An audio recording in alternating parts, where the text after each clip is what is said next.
Hello friends, ನಮಸ್ತೆ. Welcome back to ಇಡಿಗಾಸ್ ಮನೆ ರುಚಿ. ನೋಡಿ ಫ್ರೆಂಡ್ಸ್, ಇವತ್ತು ನಾನು ಮಾವಿನಕಾಯಿ ಚಟ್ನಿ ಮಾಡ್ತಾ ಇದ್ದೀನಿ. ನಾನು ಮಾವಿನಕಾಯಿ ಚಟ್ನಿ ಮಾಡೋದಕ್ಕೆ ಒಂದು ತೋತಾಪುರಿ ಮಾವಿನಕಾಯಿ ಸಿಪ್ಪೆ ಎಲ್ಲ ತೆಗೆದುಬಿಟ್ಟು ಎರೆದ್ಬಿಟ್ಟು ತುರಿದಿಟ್ಕೊಂಡಿದ್ದೀನಿ.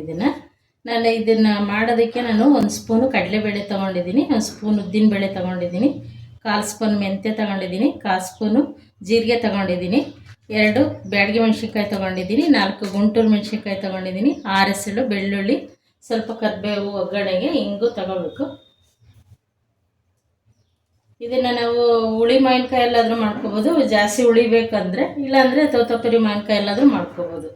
ಇದಕ್ಕೆ ಇನ್ನು ಯಾವ ರೀತಿ ಮಾಡೋದು ಅಂತ ನಾನು ತೋರಿಸ್ತೀನಿ.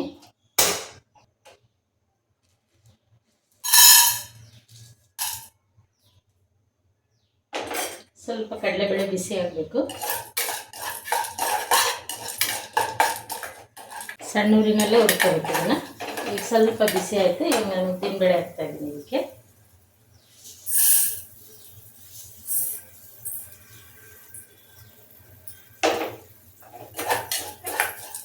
ಸ್ವಲ್ಪ ಬಿಸಿ ಆಗಲಿ, ಗೋಲ್ಡನ್ ಕಲರ್ ಬರಬೇಕು. ಗೋಲ್ಡ್ ಕಲರ್ ಬರೋ ತನಕ ಸ್ವಲ್ಪ ಬಿಸಿ ಮಾಡ್ಕೊಳ್ಳಿ.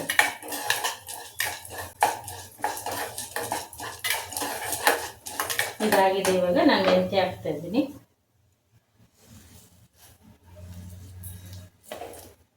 ಸಣ್ಣೂರಿನೆಲ್ಲ ಹುರ್ಕೊಂಡ್ರೆ ಚೆನ್ನಾಗಿ ಬರುತ್ತೆ ಇದು.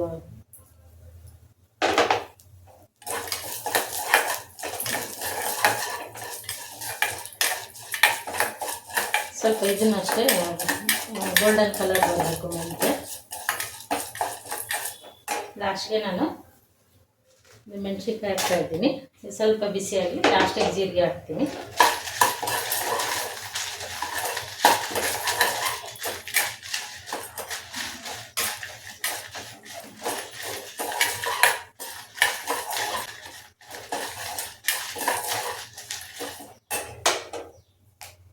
ಮೆಣಸಿನ್ಕಾಯಿನ ಚೆನ್ನಾಗಿ ಒಣಗಿಸಿರೋದ್ರಿಂದ ಜಾಸ್ತಿ ಏನು ಬಿಸಿ ಆಗೋದೇನು ಬೇಕಾಗಲ್ಲ. ಆಗಿದೆ ಫ್ರೆಂಡ್ಸ್. ಈಗ ಇದು ಆಫ್ ಮಾಡ್ತೀನಿ ಸ್ಟವ್. ಸ್ವಲ್ಪ ತಣ್ಣಗಾಗೋದಕ್ಕೆ ಬಿಡೋಣ.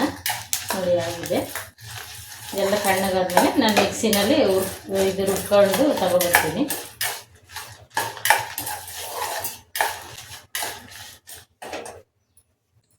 ನೋಡಿ ಫ್ರೆಂಡ್ಸ್, ಇವಾಗ ನಾನು ಇದು ಮಾವಿನಕಾಯಿ ತುರಿದಿಟ್ಕೊಂಡದನ್ನು ಜಾರ್ಗೆ ಹಾಕ್ತೀನಿ ರುಬ್ಬೋದಕ್ಕೆ.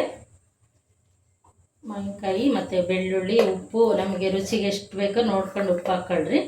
ಮತ್ತು ನಾನು ಆಗಲೇ ಹುರಿದಿಟ್ಕೊಂಡ್ರದನ್ನೆಲ್ಲ ತಣ್ಣಗಾಗಿದೆ. ಈಗ ತಣ್ಣಗಾಗಿರೋದ್ರಿಂದ ಇದು ಮಿಕ್ಸಿಗೆ ಹಾಕ್ಬಿಟ್ಟು ಎಲ್ಲ ರುಬ್ಕೊಬಿಡ್ತೀನಿ. ತರಿಯಾಗಾದರೂ ರುಬ್ಕೋಬೋದು, ನುಣ್ಣಗೆ ಬೇಕಾದರೂ ರುಬ್ಕೋಬೋದು. ಇದನ್ನು ನಿಮ್ಗೆ ಯಾವ ಥರ ಬೇಕೋ ಆ ಥರ ರುಬ್ಕೊಳ್ಳಿ. ನಾನು ಕಲ್ಲುಪ್ಪೆ ಹಾಕ್ತಾಯಿದ್ದೀನಿ. ಸ್ವಲ್ಪ ನೋಡ್ಕೊಂಡು ಹಾಕ್ಕೊಳ್ರಿ, ಬೇಕಂದರೆ ಹಾಕ್ಕೋಬೋದು. ಆಮೇಲೆ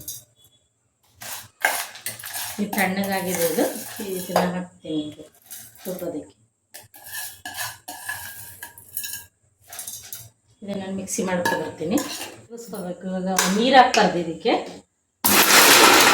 ಅದೆಲ್ಲ ಮಿಕ್ಸ್ ಆಗಬೇಕಲ್ಲ. ಹಂಗಾಗಿ ಇದೆಲ್ಲ ತಿರುಗಿಸಿ ಬಿಡ್ತಾ ಇರಬೇಕು. ಒಂದು ನಿಮಿಷ ನೀರು ಹಾಕಿದ್ರೆ ಅದೇ ಹಾಗೆ ಮಾಡಬೇಕು ಇದನ್ನು. ಈಗ ಚಟ್ನಿ ರುಬ್ಬಿದ್ದಾಗಿದೆ ಫ್ರೆಂಡ್ಸ್. ಇವಾಗ ಇದಕ್ಕೊಂದು 5 ಸ್ಪೂನ್ ಅಷ್ಟು ಎಣ್ಣೆ ಹಾಕ್ತಾ ಇದ್ದೀನಿ ನಾನು. ನಾವು ಇದರಲ್ಲೇ ಹುರ್ಕೊಂಡಿದ್ವಲ್ಲ ಇದೇ ಕಡಾಯಿಲಿ, ಇದಕ್ಕೆ ಎಣ್ಣೆ ಹಾಕ್ತಾ ಇದ್ದೀನಿ. ಮಾವಿನಕಾಯಿ ಸೀಸನ್ ಬಂದಾಗ ಈ ಥರ ಮಾವಿನಕಾಯಿ ಚಟ್ನಿ ಮಾಡ್ಕೊಂಡು ತಿಂದರೆ ತುಂಬ ಚೆನ್ನಾಗಿರುತ್ತೆ. ಮಾವಿನಕಾಯಿ ಚಟ್ನಿ ಹುಳಿ ಹುಳಿಯಾಗಿ ಖಾರವಾಗಿ ರುಚಿಯಾಗಿರುತ್ತೆ. ಬಿಸಿ ಅನ್ನಕ್ಕೆ ಹಾಕೊಂಡು ತಿಂತಾಯಿದ್ರೆ ತುಂಬ ಚೆನ್ನಾಗಿರುತ್ತೆ. ಅದ್ರ ಮಜಾನೇ ಬೇರೆ. ಹುಷಾರಿಲ್ಲದೆ ಇರೋರ್ಗಂತೂ ಇದು ತುಂಬ ಚೆನ್ನಾಗಿರುತ್ತೆ ಬಾಯಿ ಕೆಟ್ಟಾಗ. ಮತ್ತು ಮಕ್ಕಳು ತುಂಬ ಇಷ್ಟಪಟ್ಟು ತಿಂತಾರೆ ಇದನ್ನು. 2-3 ಡೇಸ್ ಹೊರಗಡೆನೇ ಇಟ್ಕೋಬೋದು ಈ ಥರ ಮಾಡಿದಾಗ. ಇಲ್ಲಾಂದರೆ ಫ್ರಿಜ್ಜಲ್ಲಿ ಇಡ್ತೀವಿ ಅಂದರೆ 1 ವಾರದವರೆಗೂ ಇಟ್ಕೋಬೋದು. ಈಗ ಎಣ್ಣೆ ಕಾದಿದೆ. ಸ್ವಲ್ಪ ಸಾಸಿವೆ ಹಾಕ್ತಾ ಇದ್ದೀನಿ, ಒಂದು 1/4 ಸ್ಪೂನ್ ಅಷ್ಟು. ಯಾವುದೇ ಅಡುಗೆಗಾಗಲಿ ಸ್ವಲ್ಪ ಹಿಂಗೆ ಹಾಕಿದರೆ ಅದು ಬೇಗ ಕೆಡೋದಿಲ್ಲ. 1/4 ಸ್ಪೂನ್ ಅಷ್ಟು ಹಿಂಗೆ ತಗೋತಾ ಇದ್ದೀನಿ. ಸಾಸಿವೆ ಸಿಡಿತಾ ಇದ್ದಾವೆ. ಈಗ ಕರ್ಬೇವು ಸೊಪ್ಪು ಹಾಕ್ತಾ ಇದ್ದೀನಿ ಫ್ರೆಂಡ್ಸ್. ಆಮೇಲೆ ಸ್ಟೀಮಲ್ಲೇ ಇಟ್ಕೋಬೇಕು, ಉರಿ ಕಡಿಮೆ ಮಾಡ್ಕೋಬೇಕು. ಸ್ವಲ್ಪ ಹಿಂಗೆ ಹಾಕ್ತಾ ಇದ್ದೀನಿ ಇದಕ್ಕೆ. ಈಗ ನೋಡಿ, ನಾನು ರುಬ್ಬಿಟ್ಕೊಂಡ್ರಂತ ಇದನ್ನು ಮಾವಿನಕಾಯಿ ಚಟ್ನಿ ಈಗ ಹಾಕ್ತಾ ಇದ್ದೀನಿ. ಉರಿ ಕಡಿಮೆ ಮಾಡ್ಕೊಂಡೇ ಕಲಿಸ್ಕೋಬೇಕು. ಮತ್ತು ನೀರು ಹಾಕ್ಬಾರ್ದು ಇದಕ್ಕೆ. ನೀರು ಹಾಕಿದ್ರೆ ಹಾಳಾಗುತ್ತೆ ಬೇಗ.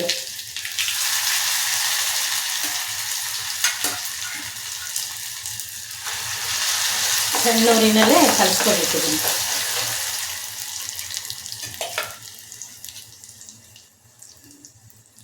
ಸ್ವಲ್ಪ ಬೇಯಲಿದ್ದು ಸ್ವಲ್ಪ ಅಷ್ಟೇ, ಸ್ವಲ್ಪ ಸ್ಟೀಮಲ್ಲೇ ಸ್ವಲ್ಪ ಬೇಕಬೇಕಿದ್ದು, ಒಂದು ಸೆಕೆಂಡ್ ಅಷ್ಟೇ. ಇದನ್ನೆಲ್ಲ ಹಾಕಿದ್ರೆ ಎಣ್ಣೆ ಎಲ್ಲದಕ್ಕೂ ಮಿಕ್ಸ್ ಆಗಬೇಕು. ನೀರು ಹಾಕಿ ಈ ರೀತಿ ರುಬ್ಬಿಟ್ಕೊಂಡ್ರೆ ತುಂಬ ಚೆನ್ನಾಗಿರುತ್ತೆ, ಬೇಗ ಹಾಳಾಗೋದಿಲ್ಲ. ಹೊರಗಡೆನೇ ಇಟ್ಕೊಂಡ್ರು 2-3 ಡೇಸ್ವರೆಗೂ ಇಟ್ಕೊಬೋದು. ಈಗ ಆಫ್ ಮಾಡ್ತೀನಿ ಸ್ಟೋವು. ಈಗ ಸರ್ವ್ ಮಾಡ್ತಾ ಇದ್ದೀನಿ ಫ್ರೆಂಡ್ಸ್. ಇವಾಗ